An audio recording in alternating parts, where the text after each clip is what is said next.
So, well, I leave the floor to Eduardo Prieto, who's teacher also here at the school, and is like in charge of managing this debate. He has been the 4 debates that have been taking place during these last days. So I hope he will be able to act as a bridge between the papers and the keynotes and everyone that has not been able to attend the whole conference. Thank you very much. First of all, I'd like to thank the organizers, in this case you, of the Congress, for inviting me to moderate this final debate and to share this platform with so interesting people, in this case Sarah, Luis, Marina, and Carlos, of course. I think the Congress was interesting in the sense that through different points of view and different speakers and different debates, it was possible to have a kind of radiography, accurate radiography of the, at the same time, interesting and contradictory panorama of contemporary architecture.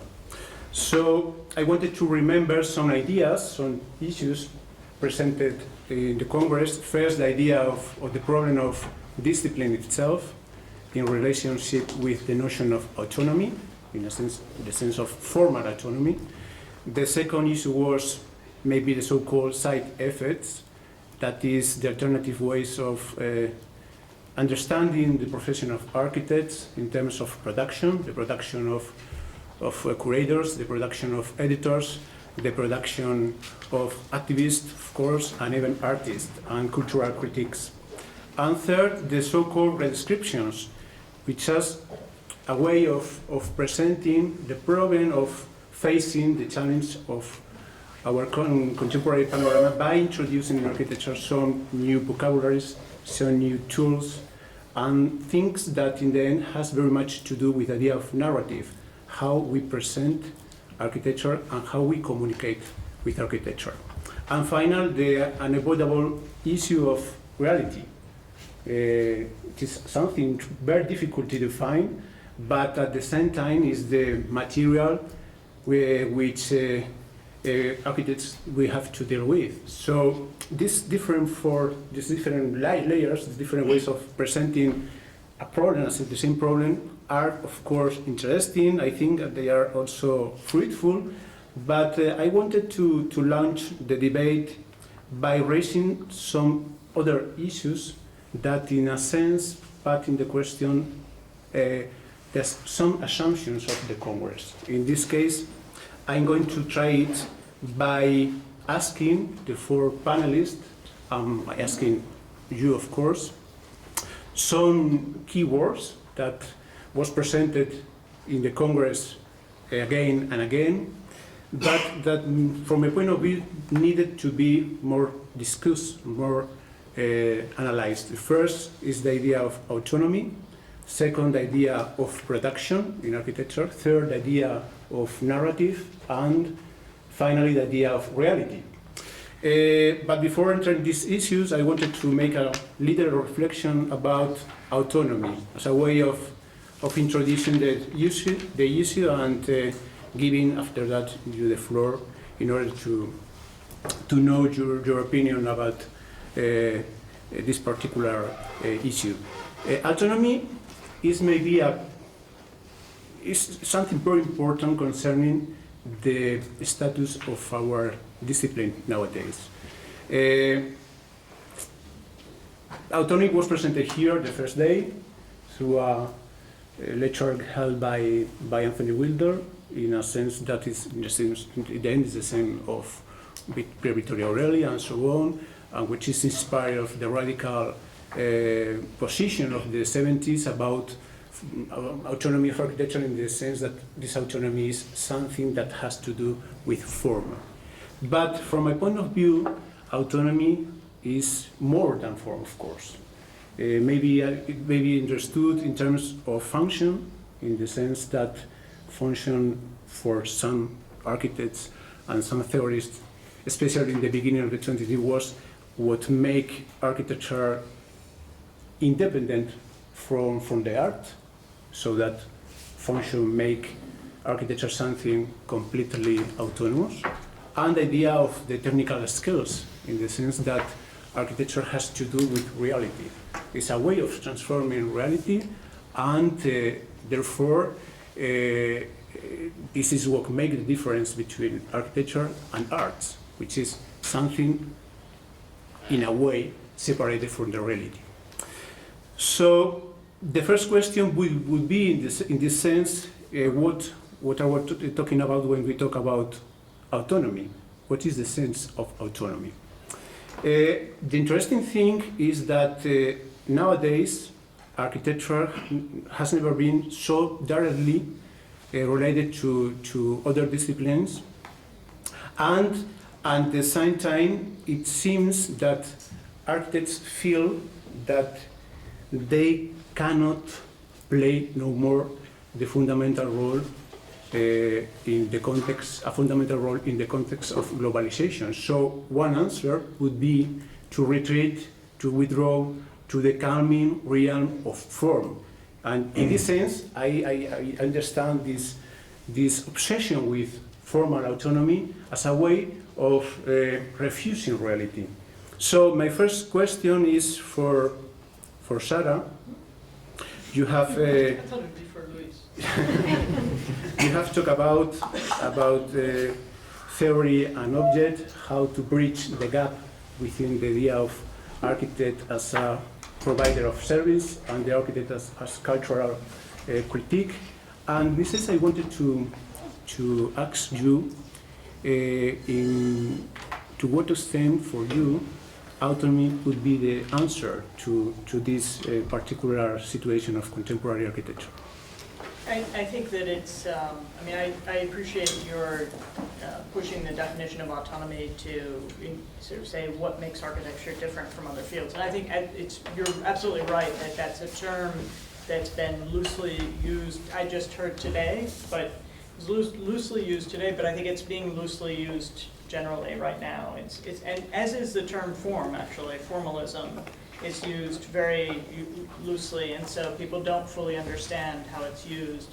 But I think that if autonomy is understood to be a way of how architecture has certain specificities that other fields can't do, is a way maybe of not just saying, oh, what makes us special, or sort of retreating into our disciplinary history, but saying there are things that my brother who's a lawyer can't do, and I can do because I'm an architect, and certainly things I won't say I can do as a lawyer, right? So there are still specificities to different disciplines, and I think that to me is where it's valuable as a term. To just actually, I think that form, in fact, is part of that specificity, because we manipulate form in the end. We create things that exist and create divisions and create all the things that we argue against in terms of the way we want our lives lived. But I think that, so I think form is part of what we traffic in. Do you think in the sense that architects, rather than being the providers of service, are providers of forms, in a sense? I think every architect provides form. I think it's not a big mystery. I think that's part of what we do. And so I think that I don't think that that's a dividing line. I think that the retreat to formal autonomy, or the sort of retreat to formal manipulation, is a way of divorcing the impact of form on culture. And I think that's where the mistake is made. But I think service providers and all architects traffic in form. When we talk about autonomy, we talk about, of course, boundaries. And this is a key concept concerning the separation between architecture and other disciplines. Luis, how do you think we have to deal with boundaries in our context, which is a context defined with maybe with a multidisciplinary approach, with a very changeable, contradictory ways of understanding how to deal with reality, how to transform city, and so on. But the first thing I want to say is that this morning the issue of the theme of the discussion under the title or the name of reality, or it was a little bit off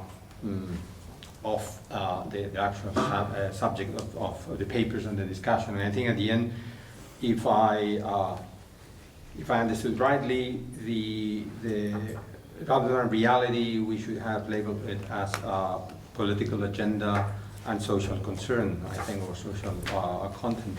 I think that the most of the papers we listened to or we read through were talking about this sort of a figure of the architect as a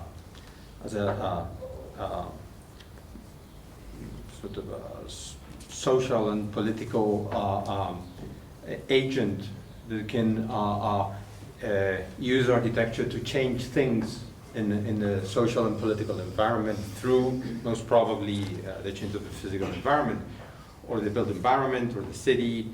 But the question this morning concerning reality, as a matter of fact, I think it was more social and political. And when it comes to think whether that's possible or not, we actually had a discussion of whether that is feasible and how is it feasible, how might be feasible. I would say that one of the points of issuing or constructing the agenda of autonomy was precisely at a certain point in its origin. It had an agenda, but now today, and I think Wittler talked about it the day before yesterday, was precisely to defend architecture from this kind of a multidisciplinary condition. As a matter of fact, we tried to issue at the beginning of the seminar on Monday, which was the genealogy of autonomy, precisely to show intentionally that this concept is recall, is retrieved from the library, so to speak, at moments in which it is actually instrumental for defending a certain agenda, a certain argument. I think at this particular point, this particular moment, it's being used in order to protect architecture from this overwhelming multidisciplinary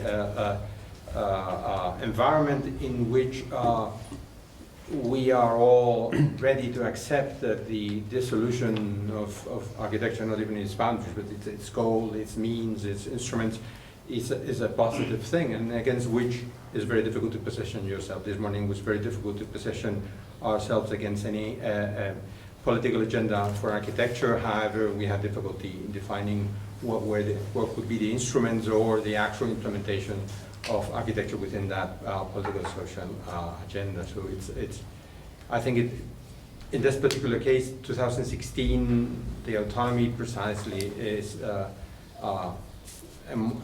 mode of defending ourselves from multidisciplinarity. I just wanted to add to it, because I think the term boundaries and the desire to define where our disciplines actually don't completely overlap, I think is actually very exciting, but of course it raises alarms because we've all been taught to dissolve the boundaries, the freedom of extending our field. And I think one way maybe of keeping people from getting too alarmed is to see the importance of the definition of the boundary and the possibility that these boundaries exist, but they're like big rubber bands. They're a little bit elastic, and ideally with arguments you're pushing them and they move a little bit, but they don't disappear. And I think that that's a way of understanding that you do still need a precision. You need to understand that we are different disciplines with different trainings, whatever we all are. But that those boundaries are sometimes quite fragile, but they do exist. And a little elasticity might make it a little easier for people to accept that as an idea. In your lecture today, you actually defended somehow architecture against certain invasion from this all this sort of complex scenery of other disciplines which are as interesting as architecture. They seem to be even more fluid than architecture, so they introduce themselves into the problems with more ease. And architecture is heavy, is expensive, is boring, is it's one problem after another. While other disciplines, they seem to be more flexible, more fluid, and they approach the problems with more ease. However, one of the things I think you were saying, and I fully agree with that, is we were talking about this morning as well, is that before we define what is beyond the boundaries, outside the boundaries, before we define what's outside, I might be labeled as a classical philosopher, but we have to define what's inside.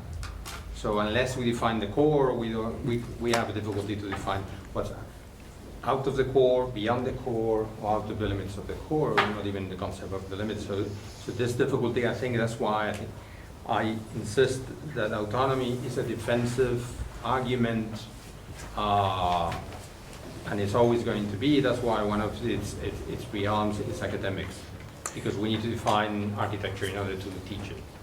You mentioned philosophers, and in a sense, I think that the risk is that this idea of autonomy could lead to an essentialist idea of architecture. There is an essential core of architecture, and this is what makes architects autonomous. So the other risk is that, or maybe the problem is that this notion of autonomy is a question, is a matter of ideology, as you said in an implicit way. So I think maybe the challenge is how to construct the notion of autonomy able to face the challenge of our panorama. So in this sense, I wanted to ask Carlos and Marina about this question of autonomy, in the sense that you are, especially Marina, work with in a sense with a multidisciplinary approach, in the sense that you work with the idea of curator, with the idea of editor, the idea of pavilions, as a way of understanding architecture as a kind of message. So what do you think about this idea of autonomy from this point of view? I'm not particularly interested or concerned about the question of autonomy, to be honest. In the sense that if the main idea is how to You define... might need to speak louder because over the... Yeah, to define the discipline, what is inside or outside. And most of the times, as Sarah was also pointing to, that what is at stake is the relevance of our discipline. And somehow, to me, I'm not that concerned about relevance. I think irrelevance is also a good way to start with.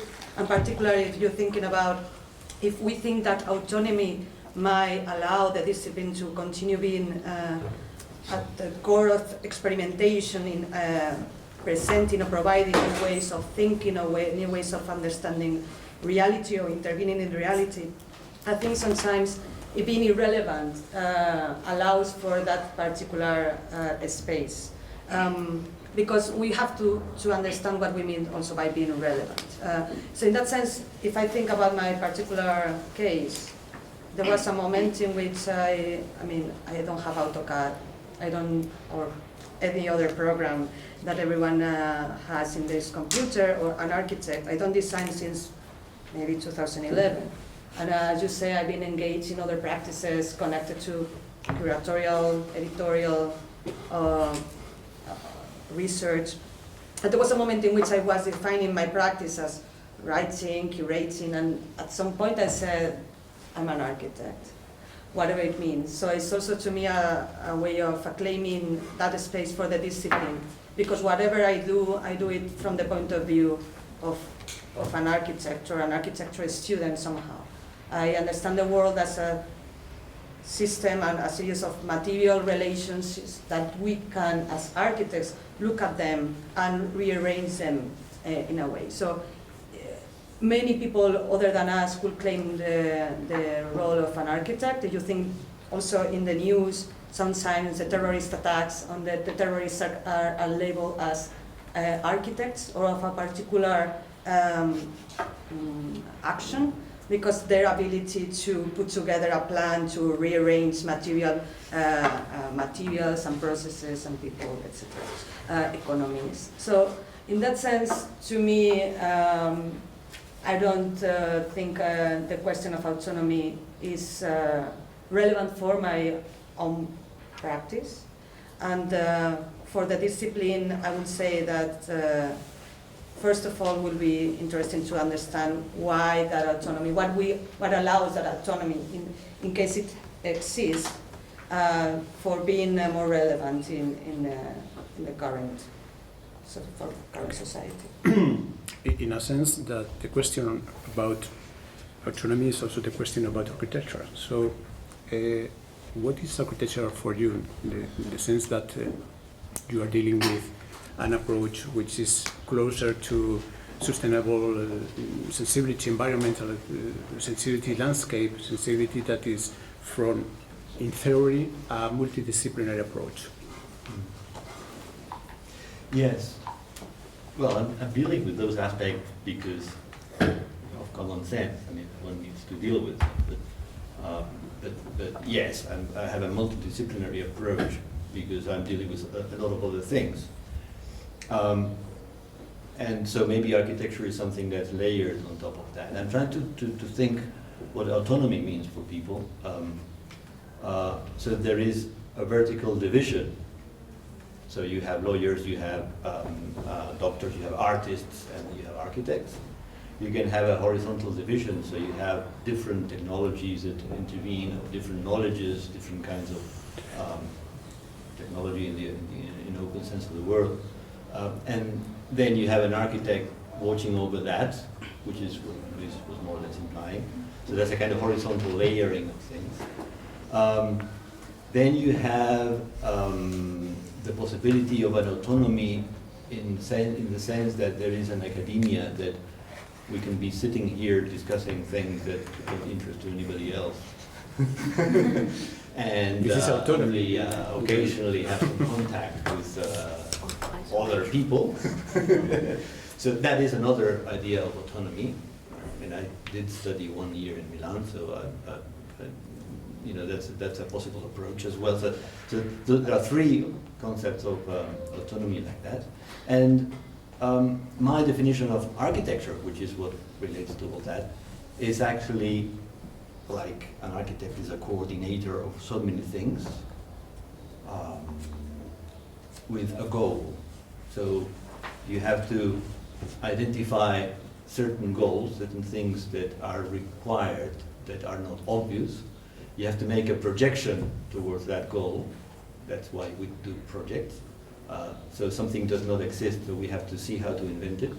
And then we have to put together all kinds, so many people, it's incredible, to work towards that goal. And that role of coordinating is what I see for the architect. And I think that's actually the role that current modern day, present day society gives to the word architecture. Because if we think like 50 years ago, a child was good at drawing, they would say, oh, that could be an architect. Because drawing was what architects did. They did compositions of things, right? But if you hear in television the word architect, normally they talk about the architect of a peace treaty or the architect of a football match. A midfield who knows, doesn't do the goals, but manages to find the gaps and things. Or the architects, only occasionally they actually talk about an architect, maybe because they're being sued for some reason or other. That architecture in computers, that's what it is. It's how things come together and how all those things that are separate, hardware, software, such different things, things that stay, atoms that find some kind of balance, and you get flash memory and really hard things like transformers. They're all put together and they work towards a goal which is new and novel for everybody. And that's where I think we need architects. We don't need architects to design what's already there. We need architects to envisage what is needed, think how to put that together, and communicate, you were saying communication, I think not in the sense of saying there is this here, there is that there, but in the sense of building the imagery that is necessary for everybody to work towards a certain goal. Are you agree? It's difficult I not to agree. absolutely actually agree that that's a fine definition. I think because I think that's designing that kind of coordination or management is a form of project. But I'm kind of hung up on your espousal for irrelevance, because I actually I have a problem, because I think it's possible to hit unanticipated accomplishments, but I actually think aspiring to operate in an irrelevant manner is very problematic to me. So I think there's a big difference between unanticipated. So I think to advocate for relevance, which I think actually fits very well in Carlos's definition, because there is a relevance of those forms of organization, of seeing a whole and coordinating and having a goal, and then figuring out how to coordinate the project to get to that goal, whether it's a building or whether it's a football match. Not that I know anything about that. That's I think it's not prescribed, so it can have unanticipated results that open up new possibilities, but it's relevant. What do you mean by irrelevance? I probably wanted to be a bit polemic in that sense, because it is, I think it's part, I can be a bit free now, because I'm not attached to any university right now, so I work for a museum that I think are totally irrelevant. But as a dean of a university, I think it's your role to claim that the discipline has a relevance, so that we are relevant as actors in the construction of the city, and also in changing or trying to change reality. What happens, I'm not saying that is not true, and I'm not trying to advocate for an architecture that is not relevant at all. But I would like to be able to define what relevance means, because relevance today in a context like if you are relevant in the social media or you're relevant in the news, it could be Kim Kardashian, or could be, so being relevant, that means having the attention of the rest of the world. Like the discipline has to be able to be recognized as relevant or useful for the rest, or have a clear role in reality as actors that operate within it and transform it. Maybe it also attracts the power structure. So we are completely linked to other power structures, and somehow we tend to serve them instead of lead them. Or that's why I personally read the contemporary city, in which probably we are having this conversation because we feel that architects are not that relevant in the construction of the city, because they are just serving other powers or structures that are probably economic, finance, and real estate, political, etc. So we are concerned on how to be again one of the key voices leading the process of transforming the way we live. But at the same time, I think it's somehow like the answer of being relevant is to be in the cover of the newspaper with a tower in London. To me, that's not being relevant. So we were talking before about the singularity, so architecture, how can create this singularity that then it can unfold or unveil different processes, but somehow I'm also Agamben. We were talking in the context of Agamben, exactly. But Agamben also talks about spaces or a state of emergency and exceptions. So those are also exceptions. So to me, it's also interesting to think about not rather like the singularity, but that plurality that because of its ubiquity evades investigation or evades attentions or seems to be irrelevant. And by one number, like per each big tower that is built in Manhattan or more now in London, there is a large production of banal projects that are totally relevant for this conversation sometimes, and at the same time are probably the most relevant. So that's why to me, like, trying to understand what it means relevant and how we become relevant as professionals. I think that's what I wanted to polemize somehow.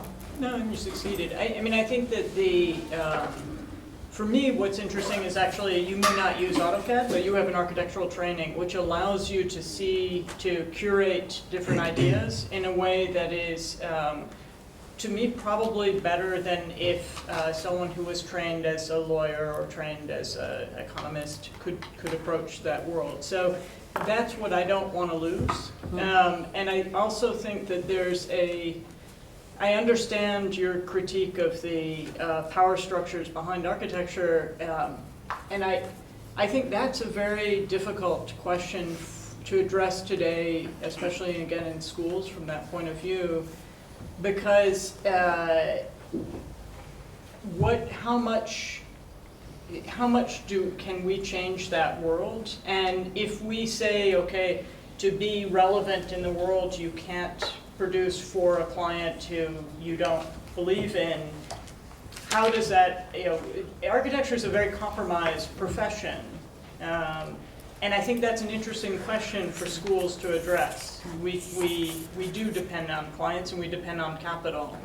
That doesn't mean we need to sell out to it. If you have the luxury of being able to say no to certain commissions, that's terrific. But I worry about giving the message to all the billions of students we're producing that you're terrible if you take a commission like that. So it's a big issue, I think. It's interesting, this issue of relevance, because from the point of view of philosophy, relevance is not only the possibility of being influential, but firstly to be coherent with a certain system. So, and this is interesting concerning architecture as well, because we move in this difficult balance between to be coherent with the system, because we have to deal with reality, and on the other hand, to be influential in this system by proposing maybe something different. I don't know if different is the word. What do you think about Luis? Well, I would say, answering to you as well as to Marina, is that you see, we can play the disguise of architecture as irrelevant because we know it's relevant. So we can entertain the idea that architecture. Let's say that it's irrelevant. Architecture or architects? No. I'm not talking about. I'm talking about architecture. I'm old shape. Okay. And by relevance or irrelevance, besides this issue of coherence and the capacity to produce a consistent argument or a discourse that can be labeled as coherent and stood properly by a majority. I think that you see, we know that architecture is relevant because Sarah has said is the least autonomous of all the endeavors one can think about.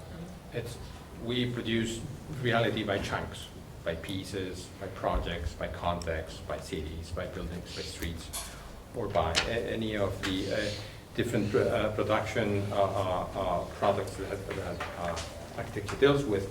So we can entertain the idea that it's irrelevant precisely because we can give for granted its relevance.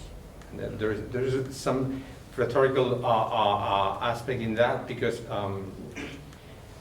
the problem of the relevance or irrelevance has to do with the fact that, and it's relevant architecture because it conveys messages, because it talks, literally. I mean, it spreads messages, it communicates.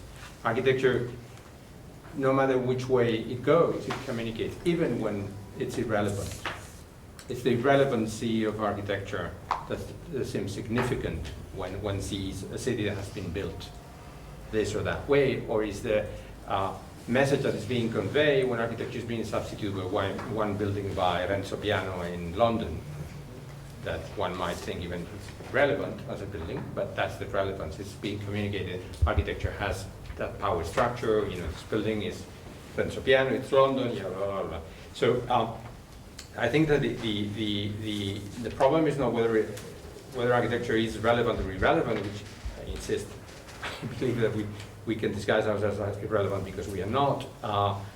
But whether we have control over the messages, or we have an interest in the kinds of messages that are being spread, and how those messages are being spread. And is this transformation of architecture from what we used to think it was into this amazing realm of communication, this capacity to talk about the world in which we live, the world in which we want to live, the way in which the world is being built, our relationship with nature, our concept of sustainability. We can talk about the global warming through architecture. We can even do it with a project this or there. That I think it has become irrelevant because messages in this mechanism of global communication, they are very often irrelevant, but not because architecture is irrelevant. And is this shift from architecture to communication to architecture to the spread of messages in this global system of communication that is, I think, is messing up things quite a bit. And I think Luis talked about that yesterday, and to me, it's one of the most confusing aspects of the role of architecture in the world. We know what architecture does. I mean, we know that it's not autonomous. We know how realistic it is. We know how relevant it is, even socially, politically, etc. But the way it's being spread, the message from architecture or in this global system, insist on aspects of politics, of relevance or irrelevance that have a complete different, I think, can be understood or perceived or judged in a completely different way. And certainly, they have nothing to do with coherence. They are chunks and pieces and fragments of messages which have no relationship one to each other. And we don't know whether we are talking about that, I think, very often, or we're talking about the other thing, which it's underneath or behind or on the other side, which I think at least to me, makes the whole problem quite confusing, but not irrelevant. Yeah, it's like, just briefly, but no, it's super interesting what you say, and it connects to what Sarah was saying before about there's now a moment in which there is no dominant paradigm, and in a way, I very much appreciate the schools that are able to position themselves and propose what should be, how can we understand architecture. But at the same time, I think it's just symptomatic of the moment we live in, that there is no singular understanding of the discipline.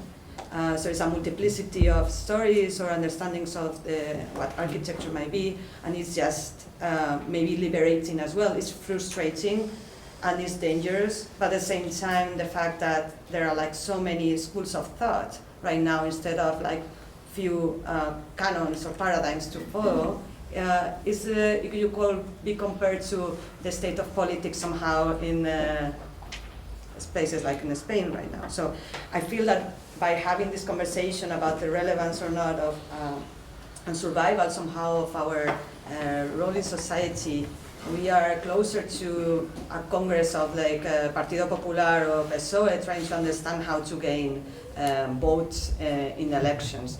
So I think that it is interesting to understand how to be precise, even if doesn't align with other ways of being precise. So if Sarah is able to articulate a position about architecture for the school that has an object and representation at the center, I think that's fantastic. And that will create a conversation, a particular way of intervening in the world. And this school might create another one or multiple ones. So to me, what is more difficult is to try to come up have a CIAM Congress and now decide on what is the direction of architecture somehow. So to me, I'm fine with the multiplicity of messages, even if somehow they are lost. They will. Confused. We'll continue talking about other keywords, that is production. Production is a word mentioned in a lot of lectures and presentation of the Congress as a way of understanding new activities concerning the discipline of architects, the profession of architects, that is curator, editor, activist, even cultural critique, and so on. So we can talk about the production of power institutions, the production of architectural message, as you said, Luis, for example, the production of forms, if we talk about autonomy, and so on. But from my point of view, this issue of productions contributes very little to the problem.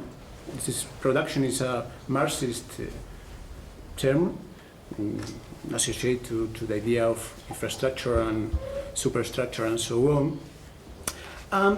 For me, the most interesting and the most striking in our context is the passage from an aesthetic from production to an aesthetics of reception, in a sense. This is something interesting because emphasis now is put not on objects itself, but on the ways by which these architectural objects are presented and are interpreted by a general audience. So it's interesting also because this problem of production and receptions opens another debate. This is the debate of the architectural language, how to communicate the specific knowledge of architecture to a public audience, how to connect the world of the autonomy to the world of the heteronomy, and so on. This is why I wanted to talk about this issue, and I wanted to start with Marina. You have to work a lot about the creating as editor, and now you are implied in a very interesting project, the Triennial of Oslo, I think. And I wanted to ask you to what extent these new ways of understanding the profession in terms of production, in terms of perception, is transforming architecture. There is something specific, something new? Okay, so you can respond from so many different points of view. I don't know, I just somehow I'm stuck in what you said about production from the point of view of Marx, and I was thinking about the means of production. So I guess that the practice as a curator or as an editor or as an architect also, I don't think that they are independent, at least in the way I practice, but maybe what is different is how or who owns the means of production, or how you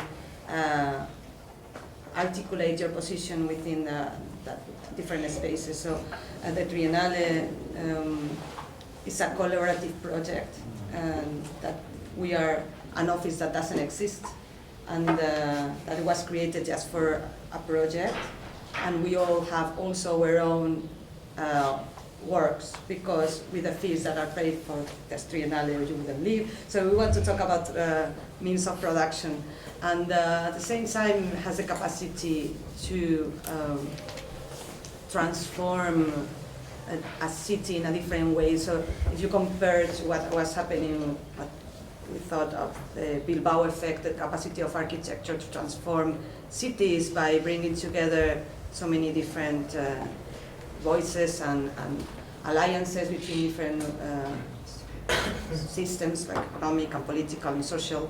Maybe there are no means, or at least like it's not that easy to have that effect in cities through architectural objects, at least because of, in some cases, the financial crisis. And there have been other modes of intervention and production, architectural production, that have been somehow replace that capacity of architecture and maybe are discussed and are produced differently. And ones have been the Triennales, and there have been, or Biennales, there have been many, many different discussions, to the point that are a bit like having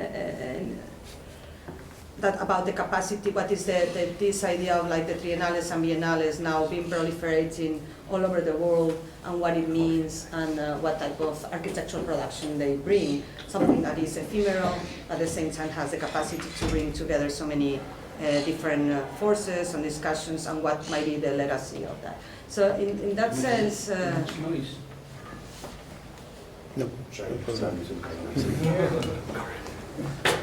in that sense, I think that there is a way in which some types of production and consumption of architecture through curatorial, editorial projects also have the capacity to interfere, and at the same time allow for different structures that are not necessarily the architectural office, but at the same time are not as independent somehow, so more project-based in a way that in other.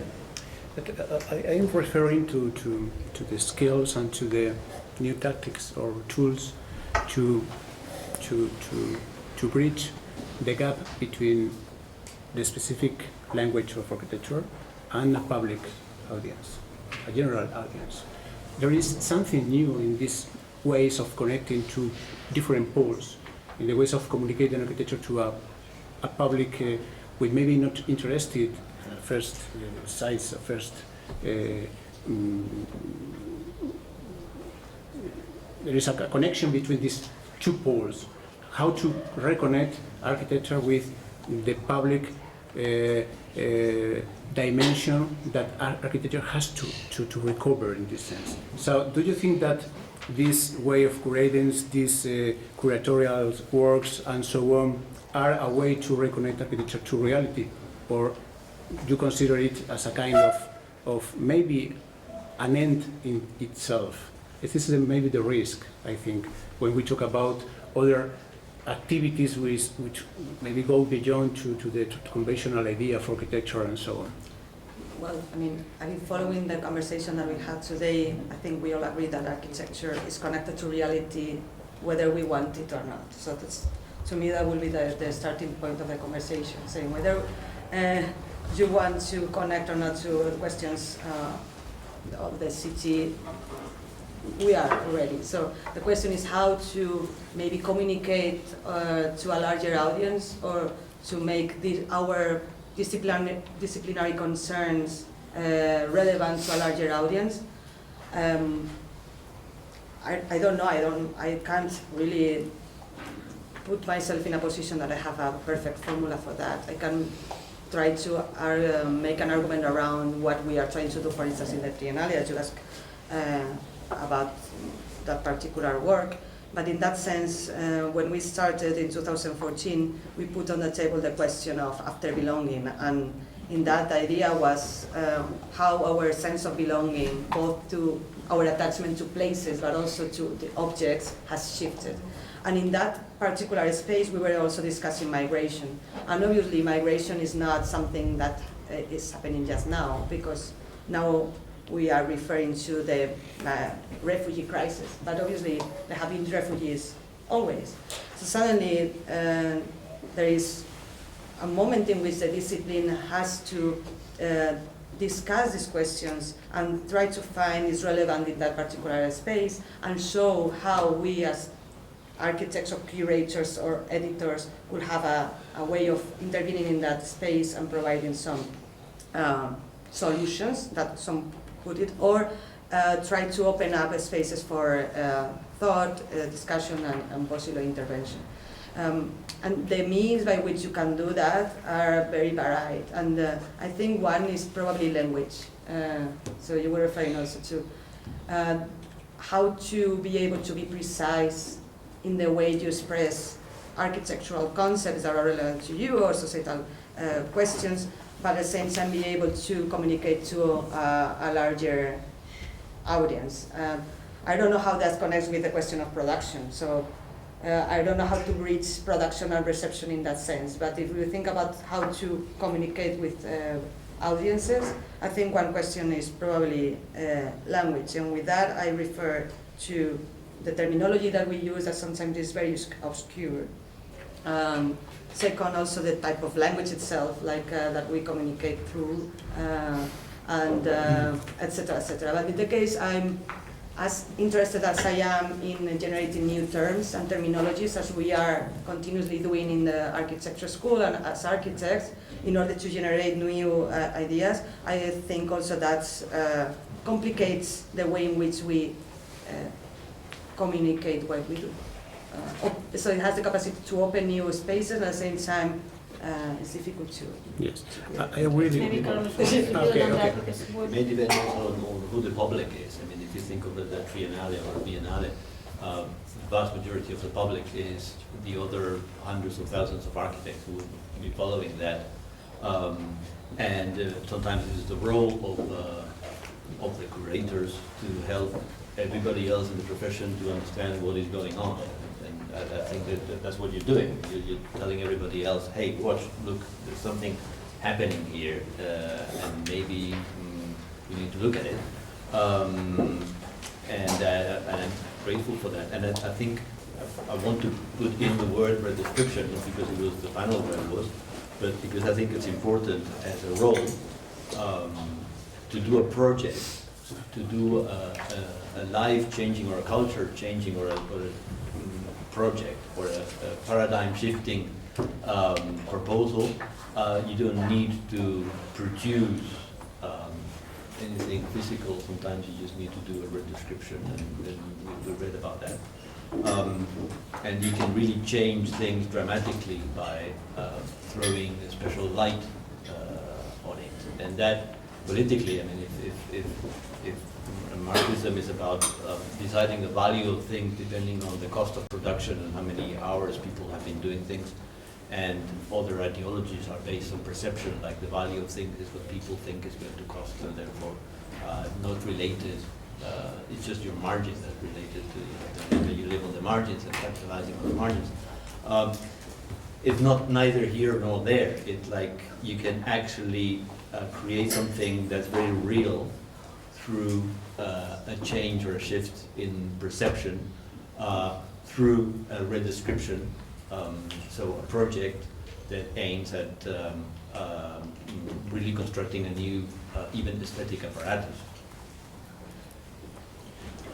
I was going to say that in regard to this issue of aesthetics of production and we're talking about communication, and in regard to the Triennale in Oslo, that I think you were saying, Marina, that you're presenting yourself there, you're working there with an office that doesn't exist, and I think that that has to do with the on the contrary, as I was talking before, with a very positive aspect of these mechanisms of communication and production that are contemporary. And I think the fact that in the Triennale everybody works literally at a distance with no contact. And it's a completely global mechanism that allows to maximize the value of work, because there's no need to spend on anything else. Well, beyond you make probably more trips than the rest, but on the other hand, rather than having a discussion on issues which are general or abstract, I think what gives more value to that kind of those mechanisms for working and production has to do with the fact that, on the contrary, the aspects and the problems that you're analyzing are so specific precisely because you have that kind of mobility that has to do with communication. The themes of the Triennale are so specific to a particular context. They have been chosen as this immigrant shelter in Oslo, this little factory in Prato, these, all the things. So it is a superposition of that larger scale of the world as a production mechanism. Everybody can work connected and at a distance. Everybody can share their thoughts. We can have almost a certain conceptual academic approach to it, because the work that's being requested is both conceptual and more conventionally production of architecture proposal or projects. But at the same time, the problems are so specific that are at a scale the contrary of the other mechanism. One is global, this one is so specific that you basically wonder whether you really need to go to Prato to see, the Chinese people laboring, or going to the shelter in Oslo, or all of the other problems that are being proposed, all the other themes are being proposed, that show that it's true that the communication and mechanism of production have to do with communication.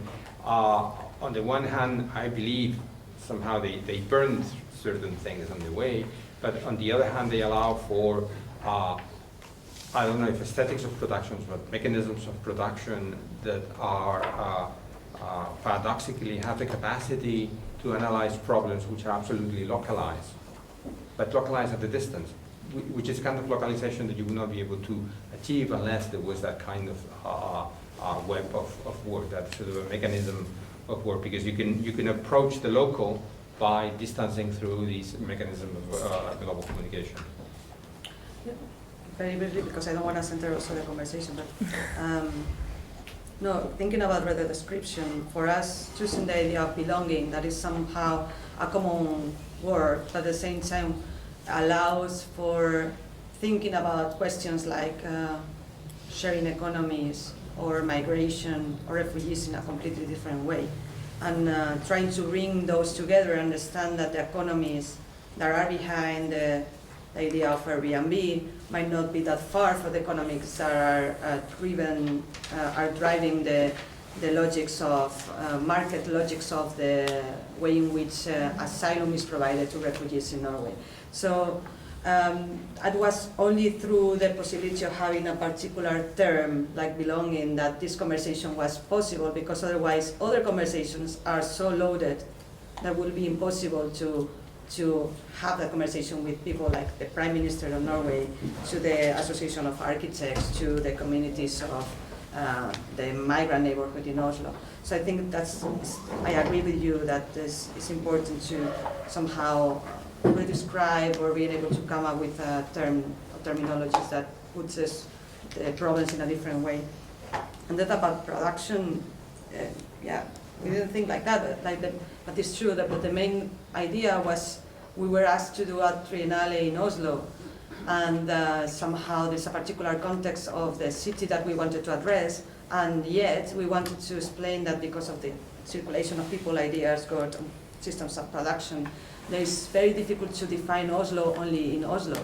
So Oslo is also in Pakistan, in a city that is called Karyane, that is also called Little Norway, because there is a connection of remittances between Oslo and Pakistan. So the main idea was to challenge a bit the concept of nation state, or questions like citizenship, also questions of local idea of the city, and obviously all those are connected to particular practices, and somehow it also reflects our own way of working, although we always try to separate our own condition as non-belonging immigrants in different countries around the world, with the questions at stake, because we think are beyond even our own experience. It's a project that is already been adopted or taken over different groups of people, not only us. I'm sort of fascinated by this whole conversation. There's sort of an issue at stake. So, Carlos, I think you're saying that just a mere phrase could actually have a huge impact, or a small thing can actually have a huge impact. I think that's absolutely true. I think the big challenge we have is finding that small thing, or the precise thing, or the little, even a little phrase, because we are so, it again goes to the fact that we don't have these boundaries, that we're so overwhelmed with all this stuff that it's actually hard to see the little thing that might be very important. And I think that we're so trained at this point, and I think this table actually demonstrates how trained we are at being able to articulate the complications of anything, make it more complicated than it is, and destroy it at the same time. So I could spend the next 15 minutes explaining how any triennale or biennale is a huge form of capital production, as you already noted, exploitation of all of you pure curators, of a sort of generation of material that no one will pay attention to because all of the interesting stuff is overwhelmed by all of the panels, all of the discussions, all of the talk that has to be more and more because it has to generate an audience. So the sort of economy of a production of reception. And so I think that that's actually the really interesting question right now, is that we are all incredibly adept at that, and we can all traffic in the critique or the multiplication.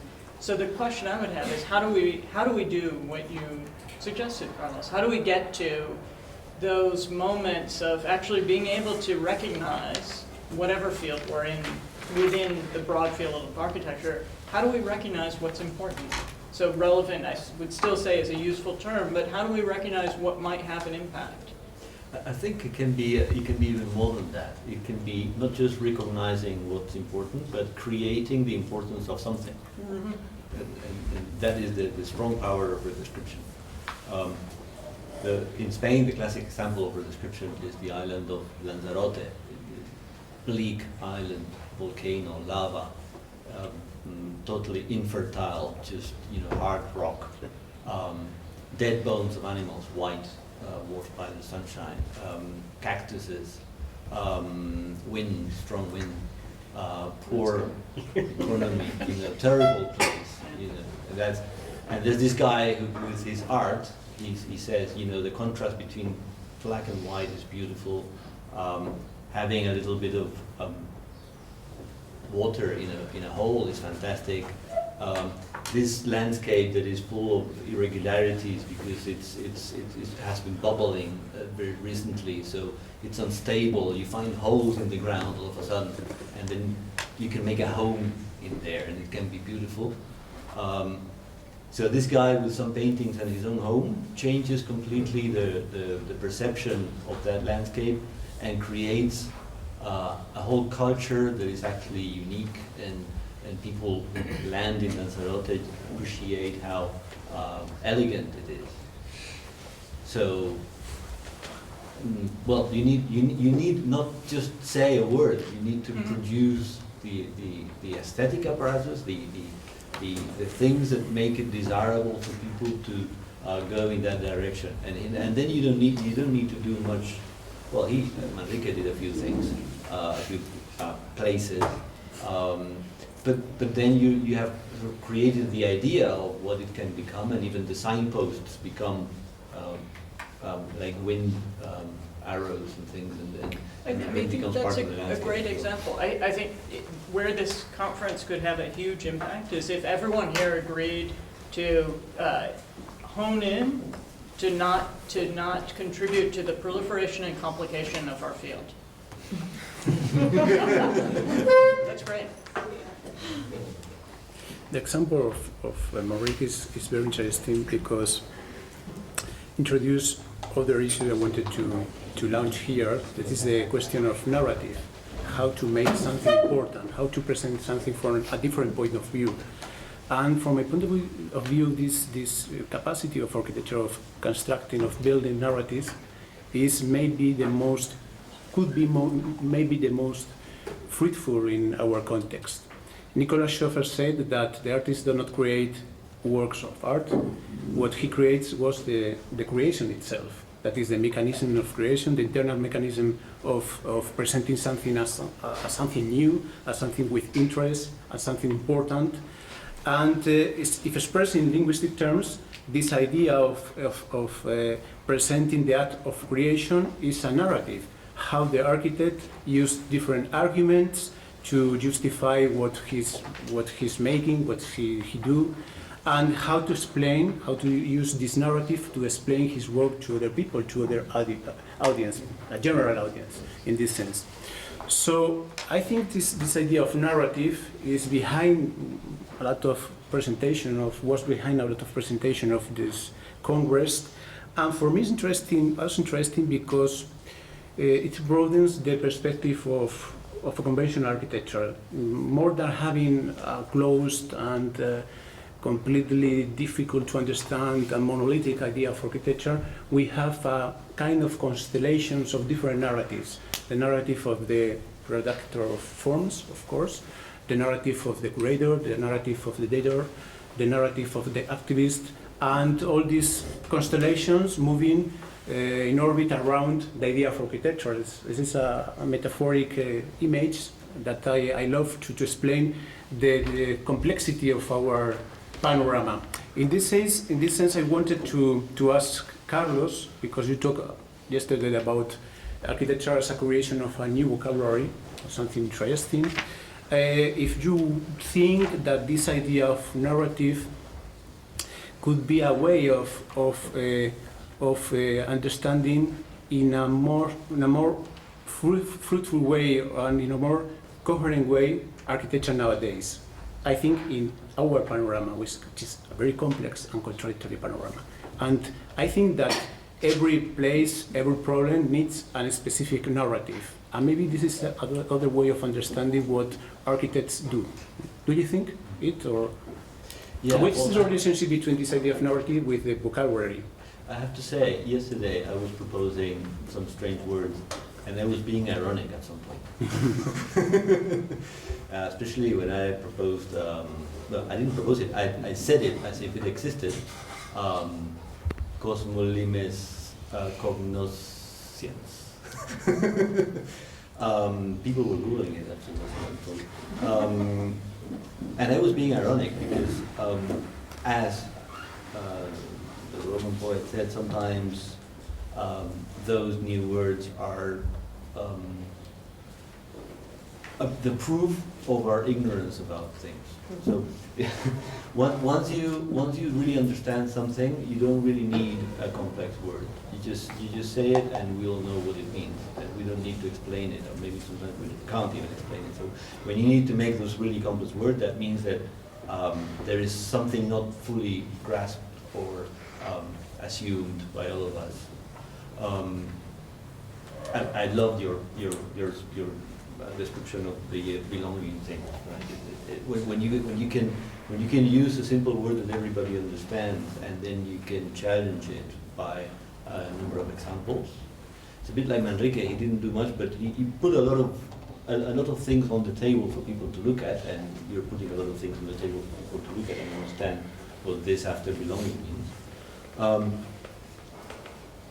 So the narrative is created around the simple word, and maybe at the end of the process we don't need a complex word to understand it, and that would be great. But I'm referring to the fact that more than showing the final product, the final object, architects tend to show the process of creation, which is something different from other paradigms, from other ways of understanding architecture. What do you think about? Enjoying a fun moment of reflection for there. I think architects often talk about process to hide behind, again, it's a way of oftentimes generating complexity through process and sort of hiding behind the complexity of process with the hope that someone will find something interesting in that and rescue it into saying there's brilliance there somewhere, as opposed to, and I think Sylvia said this in her introduction to my talk, I absolutely believe that the effort of articulating a project, even if it fails or is flawed, at least allows it to be modified and to, you have to put it up for, as opposed to hiding behind the complexities of process. We know architecture is complicated to make, but that's not an argument, that's not an end in itself. It's something we all have to deal with on the way. Why this obsession in showing the internal mechanism of architecture? It justifies our existence. It makes us seem more important because it lays out a form of expertise. If I can talk about a computer program, or I can talk about the bevel, for a long time I didn't know what a bevel was. And I thought, God, that sounds really sophisticated. As you use this terminology and you talk about process because it gives you a sense of authority and expertise, and it makes it seem like you have a project there, and you have to go through it. I mean, it is complicated. Even writing a text is complicated. But I think it's part of what we do. At moments, it's acceptable to talk about process, but I think that it overshadows the end too often. I completely agree with the fact that we produce so many secretarias, as you call them, yesterday. But I think, for example, let's take the word autonomy. It's a very short, simple word. And sometimes the problem is just the opposite, that the word is so simple that we give to it so many meanings that we are here like 3 days debating about whatever it means for each of us. So what has become quite clear for me during these days is that we are not more interested. So you know you've sat through the whole thing. So you are the one who should be talking all the time. No, my God, I'm quite tired, but I'll try to just make a last comment on this because we were like making this difference or differentiation between formal autonomy and disciplinary autonomy from the very beginning of this whole thing. And for me, it has become clear that we're not interested in formal autonomy no more. Nobody, with the exception of some papers, the first day talking about ETSAM again and all that, we have been all trying to stress disciplinary autonomy. So we might not have a conclusion about what we've been talking about, but at least we have some consensus about the sense we give to this word, at least for me. And it seems to me that some years ago we found that we needed to defend the discipline because we were becoming like kind of irrelevant. And our defensive strategy was to say that everything was architecture. So everybody could understand it because everybody is concerned with everything. So now we have realized that this is not a good strategy, and we are retreating back to the center. And then we find that the center is void, as you pointed before. So, well, I know we are not going to reach any conclusion, but Luis has given us a small appetizer this morning, just by stating that autonomy is just an academic construct, and he might be right. But I will underline what Sarah has proposed us to convey in not producing this kind of inflation of complexity, because words, simple words, can even say simple things. There is something interesting in this issue of the narrative of showing the internal mechanism of architecture rather than showing the final products. That is maybe the reason behind that. I think that architects try to recover a certain degree of objectivity, but not just by using the objective reason of functionality, the objective reason of techniques, because the reasons are becoming more and more difficult to justify in our context. And maybe they use this reason, this internal reason, but as a kind of second version of the objectivity. This is objectivity not because architecture has to deal with reality, with some answer coming from outside, but the objective of the inside, coming from the inside. So there is something interesting in this balance between the outside of the discipline and the inside of the discipline, and maybe this is this attempt to justify architecture from within, maybe it's a result of the failure of the modern paradigm. What do you think about? I mean, I sort of hooked more on your depiction of narrative, which I think is an accurate way of talking about narrative as a form of representation, and it's one of the many forms we use. And so I think it has different registers because it has different roles. And so sometimes the role is for outside the discipline, and sometimes it's for within the discipline, the use of narrative or sort of the. I didn't follow the objectivity part because I don't understand. I mean, I think narrative is. I understand it mostly as actually a way of introducing the subjective or the author in, but I'm thinking of narrative maybe in more literal terms and literary terms. So I didn't fully follow what you were saying with that, I have to admit. In terms of the defense of the internal, the external, I don't mean to sound flip, but I do think that for some people that's important to defend the importance of architecture to a broader audience. For some people it's important to defend the importance of architecture to an architectural audience, an academic argument perhaps. Other people don't really care what audience they have as long as they have a client. I think, again, I would advocate for, as opposed to advocating a singular way, and I think Marina put this really well earlier, I would advocate for precision in understanding what audience you're aiming at and what forms of representation, narrative or pictorial you're using for that, and to what end. I have to say that the same way that I tend to think that the autonomy as the construction of a discourse that gives authority to the knowledge of architecture and to the discipline of architecture, it's an academic instrument and an academic production. Narrative, again, has to do with the fact that architecture has been disguising itself through many different modes of representation ever since we have memory of.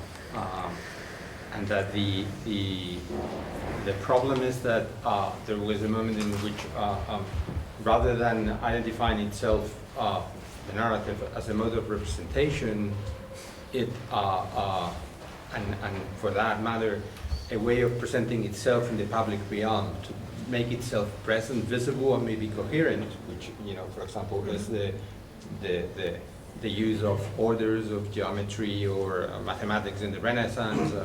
All those mechanisms architecture has used as modes of representation, as mechanisms of representation, in order to present itself coherent and intellectually sound, almost rational at certain points, for example, through science or scientific thought. At each moment of our architecture history, now we see more often than not narratives, as Robin Evans used to say, as a wrapping device, as something that actually protects architecture. Yeah. And that rather than exposing architecture, disguising architecture. And that, I think, I believe, in answering to your question, that we are drowning in an excess of narrative, meaning an excess of representational devices that have the aim not of being precise in the exposure of logics, coherences, mechanisms, or intentions, but rather again, I'm sorry to be so stubborn, the presentation of itself in the world of communication, in which messages again become systematically sent with no hope of receiving an answer whatsoever. It's just like producing and producing. And I think this issue now of representation that you talk about, precision that you talk about, and words or descriptions of things, re-descriptions of things that do not need a narrative to be understood, that I think actually shows that architecture doesn't need a narrative or an autonomy. Architecture needs the capacity to expose itself fundamentally as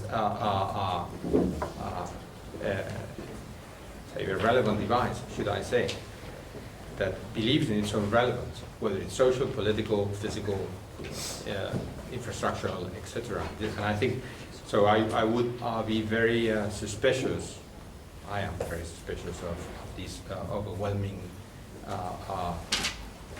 way of describing architecture, not through its own, the precision of its own devices, but the apparent linear logic of narratives that actually make you feel like you are confronted with something that, no matter what we say, and that's what narratives are for, make architecture disguise itself in the reality and in the public space as less complex than it is. Something that is more graspable, that is more controllable, that is more under the trends of ideologies, ideas, whatever waves of fashion or understanding academic orientations, programmatic intentions, etc. And I think that, for that matter, for us in architecture schools, it would be very useful if, in the name of precision, we would not, we would depend more on the actual means of representation of architecture rather than these master narratives that people used to talk about that are overwhelming and that do not create complexity in architecture. They create complexity in the narrative itself, in the text itself, and I don't think they help much. I agree, because maybe you feel that this way of presenting narrative is another version of parametricism, another version of determinism, in this case an internal determinism. Determinism based on the internal mechanism of architecture presented as something objective. No? But you said before that autonomy is maybe a concept constructed in academia. I think that it is possible to say the same thing concerning other concepts like production, of course, like narrative, of course, and the final and fourth key word that I wanted to present here is that of reality. And I'm wondering if reality is something constructed here in academia, in the sense that our idea of reality is a very sophisticated idea, a very particular idea of reality. This is the reality of Europe, the reality of America, the reality of the Western context, in which these words are relevant. Autonomy, of course, production, and narratives are relevant. But there are other realities, and I'm thinking now in, for example, those of capitalistic emerging economies, which are completely different, with other values, which are determined by economical fluxes and so on, where these words have no meaning, or at least have not our meaning. So I wanted to ask Luis, that this morning presented your idea of reality as a balance between the reality constructed and the reality given. A very interesting dichotomy, of course. I wanted to ask you if when we talk about other contexts, when we have to face these emerging economies, we are prepared to deal with, in terms of communication, in terms of narratives, or maybe we need other tools to understand it and to work with this different kind of reality, because in this case, it seems that reality is not rational. In the sense of Hegel, reality is rational and rationality is real. But here, there is no connection between reality and rationality, and it's very difficult to understand what is really important nowadays. It's those contexts of emerging economies that has another way of understanding architecture, another ways of understanding cities, and of course, they are related to Western academy in terms of the interchange of professors and so on, but in the end, I'm not sure that these words that we are using here are relevant there. What do you think about? What I was trying to propose this morning is the same way I don't believe much in autonomy, and I don't believe much in narrative. I Usually the virtual reality. trying to say I don't believe much in reality for architecture, and it seems like a philosophical conundrum that I'm not going to get out of it till tonight. But the truth of the matter is that I think that was the title of my lecture, even though I later on changed it to something else. But they gave me the title of my book of papers that was dealing with reality, and I answered like if I was tweeting for a political party. I tweeted immediately back the title of my intervention with a question mark. But isn't reality a construct? My point this morning, my point now, is that for architecture is a construct already. There doesn't exist the reality. We construct the reality which has to be significant through the mechanisms we use to redescribe, to reposition, to ensemble, to merge in the number of issues that seem relevant or significant at a certain point. That I had this difficulty. I understand that there is a political reality and a social reality, but beyond that, which is a very generic one, for architects, the moment you start thinking about the project, that's the very same moment you start constructing that reality. Whether that is a redescription, whether that is a curatorial reconstruction, whether that is, a representation of reality, that's the problem, is that we just work with contexts that are complex intellectually and physically, that have been built, constructed, and that's why I say in my lecture that with my presentation on Monday, that the beginning of the statement should be, my statement, is that when it comes to this issue of reality, is that architects, we don't do anything with our hands. We have the same hands of the pianist. We don't work with our hands, and this myth of matter and the whole thing, and the Thuntor myth, no, a reality. Yeah, we just work with ideas. We are intellectuals, full intellectuals, and we think about things, and we propose projects for the construction of reality. Before that doesn't exist, that sense of absolute reality. Through the design process, we construct that context that substitutes reality or constructs another kind of reality, and then we propose a huge number of people that they have to deal with that invention of reality, and we have to negotiate that reality, and we'll see what happens. But we are, it's true, we're in the interface, but we are on the intellectual side. We just work with ideas. So my point, my stand in regard to this concept of reality is that we construct context. The more sophisticated, the more intellectual, the more conceptual, the more capable of describing reality in sophisticated ways, reality in social terms, political terms, material terms, the better, but not to be confused ever ourselves with the idea that we interfere literally, that we work literally with reality, which always stands a very long distance from us. I want to follow up on that.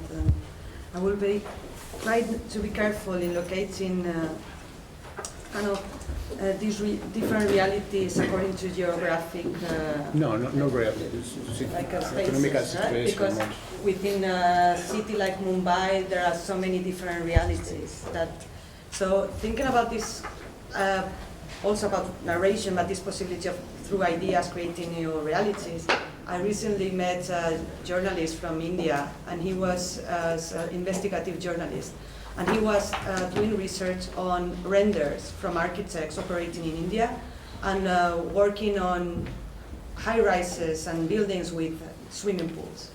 And with beautiful buildings in which like each floor or each apartment would have a swimming pool, or like they have amazing swimming pools floating from the towers. And what he was saying is, right next to those buildings, there were entire areas that they didn't have access to water. So that was very dramatic to me, to say how you operate in realities that maybe you are not that aware of the complexities, and you are proposing ideas that ultimately might be built and create spaces and segregations and through narration, whether it is a rendering or a narrative. So to me, that agency that we have also is our responsibility. But it's not only, But because these realities are so different, of course, there are also different ways of understanding architecture. And the roles of architects are completely different. And my impression is that we are talking about a very specific role of architects, which is that of the architect at intellectual, in a way, which is, in the end, an idea, a very recent idea of architects. And nowadays, maybe what in different contexts, but in this context of where is nowadays the hot course of the world, this role of architects as intellectuals is no more relevant from my point of view.